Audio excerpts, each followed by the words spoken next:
أنا عايزة أسأل سؤال، هو ليه دايما مفيش حاجة بتكمل؟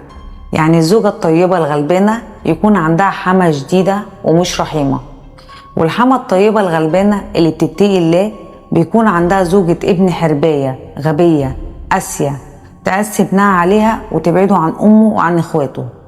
ليه ما بتكملش؟ الزوجة الطيبة تروح للحما الطيبة هتبقى الحياة جميلة، والحما القاسية الشديدة تروح لمرات الابن اللي ما عندهاش رحمة.